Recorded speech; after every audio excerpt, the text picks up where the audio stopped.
The Taming of Coyote, Chapter 18. Tern was quick to blossom. Coyote had personally overseen and supervised the conditions in which it would be prime for the village to thrive and grow successful.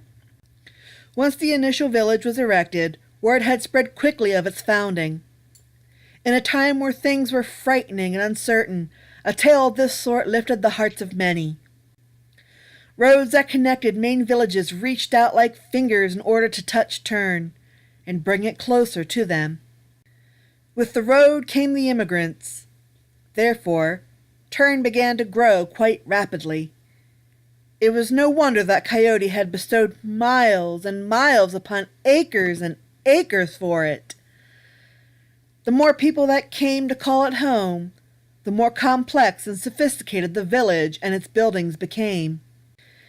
It wasn't just a bunch of scattered homes behind a fence anymore. Now, it had a market, a square, and the makings of a form of civilized society. The tale of Tern's founding was glamorized and repeated with great gusto by traveling storytellers. The village became more intriguing to those who were within earshot of such a tale. Like tales of mythology and ancient worlds left behind, Avery had become a sort of modern-day legendary hero.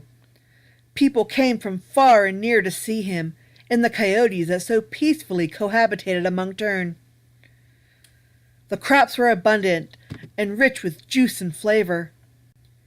Domesticated livestock had been brought, though mostly goats.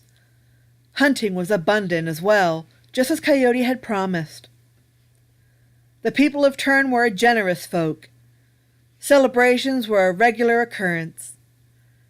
There was always a reason to come together and enjoy the company of others. But when great joy reaches its peak, misery dares to rear its ugly head.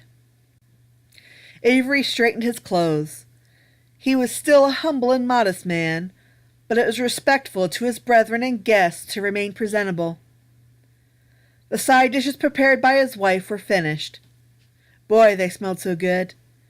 He just couldn't wait to mix it with bread and pork. "Avery!" his wife, Susan, called. "Hurry up! We'll be late and the food will get cold." I'm coming," he called back. "Oh, he's impossible," she huffed as she marched about the kitchen. Coyote sat back in one of the chairs, an arm draped over the back, and his legs crossed. He couldn't help but snicker. These two were so funny, but a very warm and loving couple. He came here often, and he was more than welcome. "You know us men, my dear," he chuckled.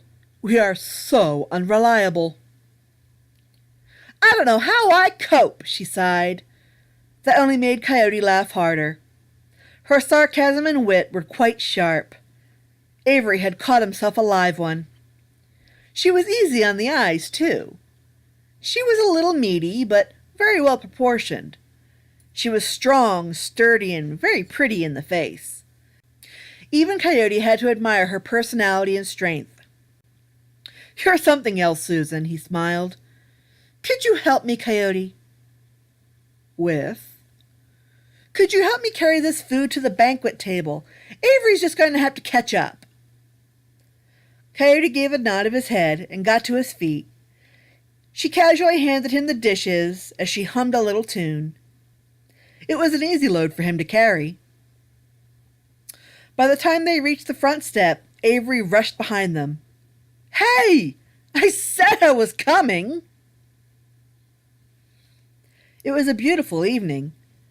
The moon was full and hung high overhead in a painted sky. Night would be upon them soon. The people of Tern were prepared, though. Torches were impaled into the ground about the square for light. There was no method to the seating.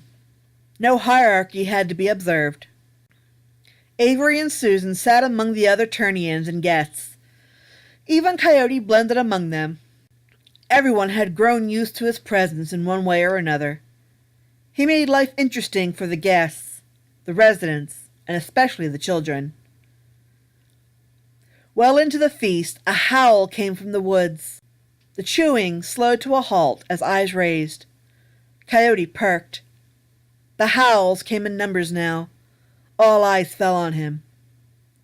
Grunting and growling grew louder as a coyote flew from the bushes, hopped the fence with great skill, grace, and agility, and slowed to a stop behind Coyote with a whine. Coyote kept his eyes on him and listened intently as it let out whispers and barks. "Coyote?" Avery inquired. "What's going on? What's wrong?" "For the time being, we are fine," Coyote seemed to rasp. "Let's not spoil the night." "It's bad, isn't it?" Coyote chose not to answer. He turned back to the coyote waiting behind him. "Unite the packs. You know what to do." The coyote let out a bark of affirmation and bolted back into the woods. "Coyote? I'll discuss the matter with you later. Eat hearty. Put some weight on your scrawny bones." Avery stood in the bedroom doorway. He peered in at a soft flicker of the candle's flame. Susan was sleeping so peacefully. She wouldn't even wait for him to come to bed. But perhaps it was for the best. Satisfied that she was now excluded, Avery brought himself to the kitchen where tea was waiting for him. Coyote was expecting him after all. "So, there's something important that you're keeping from me." "There is a time for everything, Avery." "Is it time now?" "Humph. Yes. Turn will come under attack." "What?" "Garrus is planning to attack, conquer, and absorb Turn. The coyotes have overheard such talks, and they began the chain of communication. They know that Turn is under protection of the coyotes. Granted, the planning stages are very early, but the decision has been made. It will take a couple of weeks for them to reach the village." "Garrus," Avery hissed. "That was the place that our clan was escaping from. What is it we can do, Coyote? Turn doesn't have any army to speak of. Garrus will crush us. Coyote, please, tell me that you can spare some advice. Have I not always been good to you?" "Calm down, Avery," Coyote scolded. He leaned forward and propped his elbows on the table. He intertwined his fingers before his face as he stared off absently. "You must prepare your people, Avery. You have to bring your people together in the strongest militia that you can manage. I will do what I can to stall the people of Garrus."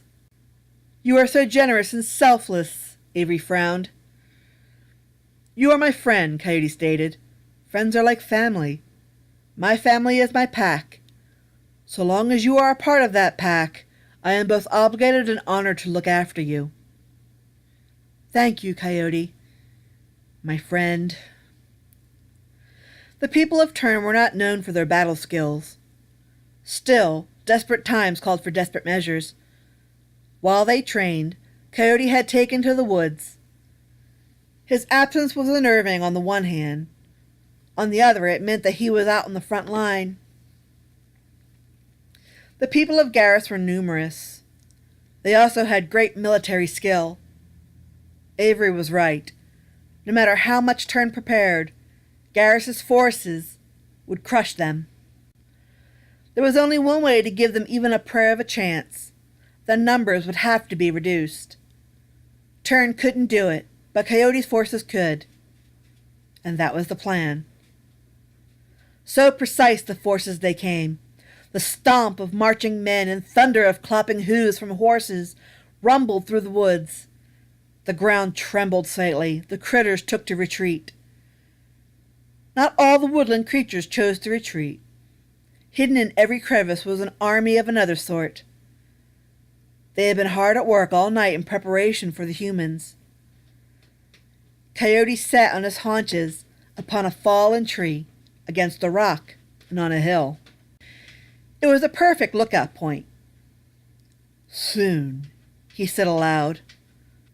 "Soon they will be amidst nature's wrath."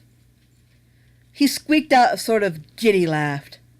"Oh my, what fun! I've not had a romp like this since, years! I can't even remember when. Come, humans, come. Come into my enchanted garden and play with me. The captain was right out front. He pulled on the reins of his horse to come to a halt.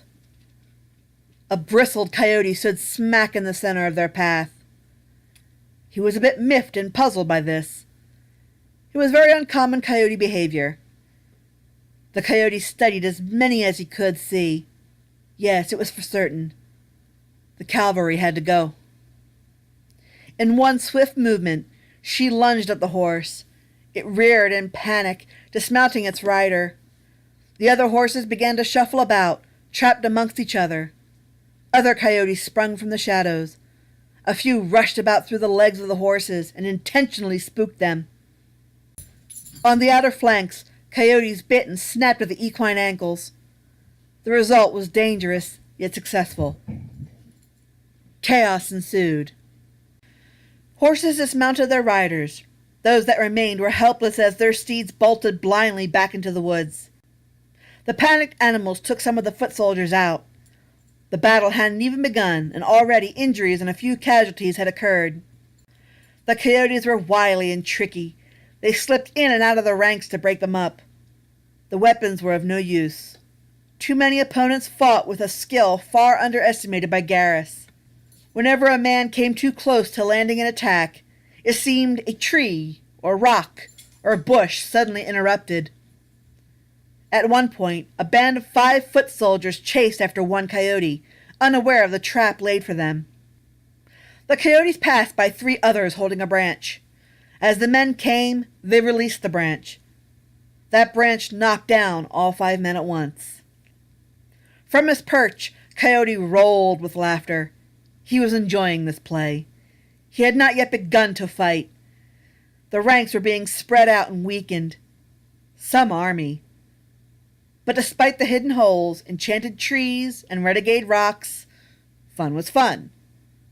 But the confusion would not be enough to save turn. Once Coyote had his fill of pranks, he let out a howl. The time had come, and the signal was given. At once, coyotes began to attack to the death.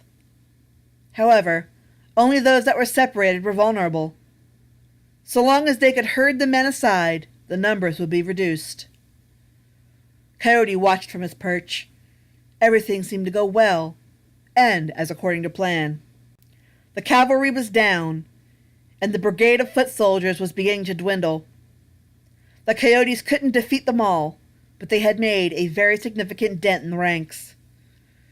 Now he had to prepare for Phase 2. The stride was gaping wide and covered a long distance. Coyote kicked up leaves and dirt as he rushed towards the pack. He then found exactly what he was looking for. 2 coyotes ran to either side of him. "Cut what you can and hurry to turn! Be quick about it!" He ordered them before he bolted on ahead. He came alongside the mightiest of the panicked horses. "Hello, my equine beauty. How about you and me getting a little closer?" "They will arrive at dawn." Avery turned to face Coyote. He approached and straightened the armor of bone upon the man he called friend. Avery didn't seem to mind or object. "Are you sure that we can handle it?" "Pretty certain now. You have quite the advantage," he replied with a wink. "Don't go getting yourself killed, Avery," Susan scolded. She was mouthy, but still obviously worried about him. "Fear not, Susan, my dear," Coyote said with a grin. "I will not let them harm a single hair on his head. This armor shall protect him and strike fear into the souls of our enemies." As if to emphasize the point, he placed the helmet on Avery's head. It was a huge canine skull, enriched with glorious and colorful metals. The skull covered his face completely. His reflection was terrifying, even to him. "Shouldn't we get to them before they get to us?" Avery asked. "You will need rest. They will be tired from travel. They do not know that you know they are coming. This will be a real shock to them. Besides, your weapons are finer than theirs. You are now the ones who hold their own cavalry against them. You have packs of coyotes to pick them off as they retreat into the woods. So stand tall, Avery. Lead your people to victory. There, I shall stand beside you." "What happened next?" Sonia asked with excitement.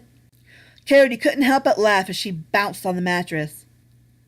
"Perhaps another time, dear Sonia. You should go to bed." He pulled on her ankles to settle her. He then tucked the blankets around her. "It's getting late." "That's not fair," she whined. "Don't leave me in suspense like this, Coyote. I'll never be able to get to sleep.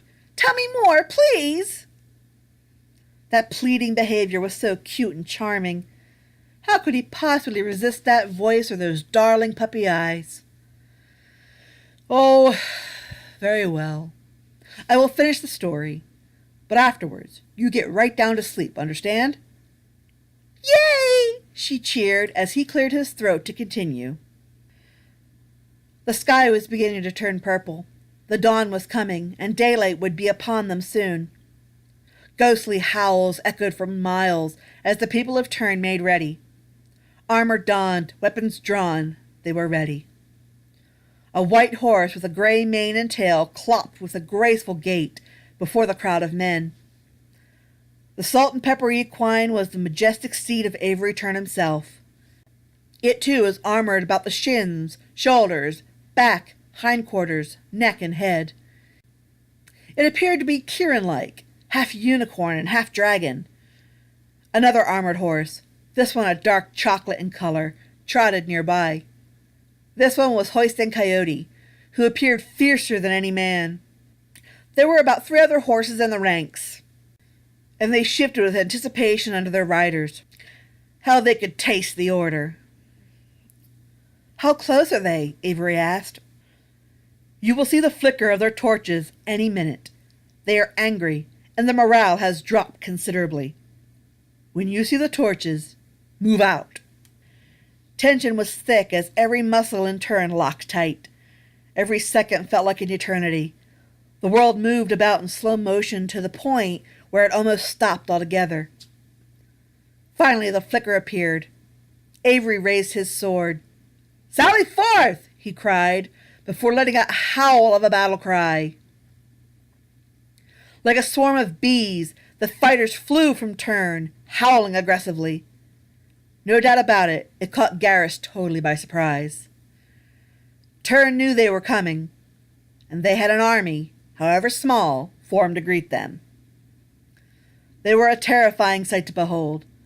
They looked like demons that had risen from the dead. Their battle howls, mixed with the howls of the coyotes, made the blood run cold. Do they fight, or do they retreat? It was all too obvious now that supernatural forces were at work in Turn, and no army of mortal men would be able to face it and live. The stories. Now Garrus could do no more than to believe that they were all true. The village leader had made a pact with the woodland spirits, a coyote god, and now divine intervention would always tip the scales in Turn's favor. They were marching to their deaths.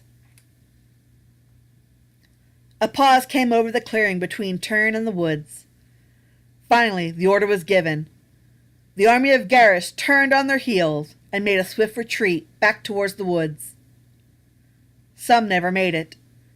Those that lagged were trampled by the horses that were once their own.